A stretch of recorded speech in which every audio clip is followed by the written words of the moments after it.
बोलने वाली गुफा। किसी जंगल में एक शेर बहुत भूखा था और दिन भर जंगल में शिकार ढूंढने के पश्चात भी उसे कोई शिकार न मिल पाया।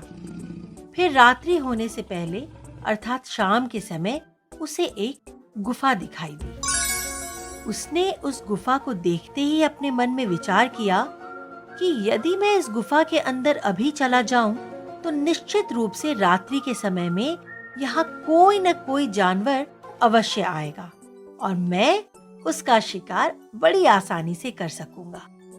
वास्तव में ये गुफा एक सियार की थी जो बहुत ही चतुर था और वो रात्रि के समय प्रतिदिन उस गुफा में आया करता था और सुबह होने पर चले जाया करता था।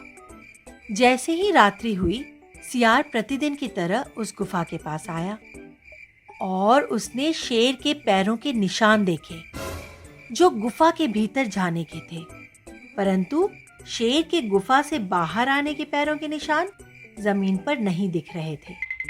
इसके कारण सियार तुरंत समझ गया कि शेर अभी भी गुफा के अंदर है और अपने शिकार के आने की प्रतीक्षा कर रहा है। गुफा के अंदर शेर है या नहीं, ये बात जानने के लिए उसे एक उपाय सूझा। उसने गुफा के बाहर से ही आवाज लगाई, गुफा, तुम्हें आज क्या हो गया है? प्रतिदिन जब भी मैं यहाँ आता हूँ, तुम मुझे अंदर बुलाने के लिए आवाज लगाती हो, परंतु आज तो तुम बिल्कुल चुप हो। ऐसी क्या बात हो गई है जो तुम आज मुझे नहीं बुला रही हो? गुफा के भीतर बैठे हुए शेर ने सोचा कि ये जरूर बोलने वाली गुफा होगी जो सियार को प्रतिदिन अपने भीतर आने के लिए बुलाती होगी, परंतु आज मेरे यहाँ होने के कारण वो मुझसे भयभीत हो गई होगी और सियार को कुछ भी नहीं बोल पा रही होगी। चलो कोई बात नहीं, आज गुफा न सही तो मैं ही सियार को गुफा के भीतर आने के लिए बोल देता हूँ।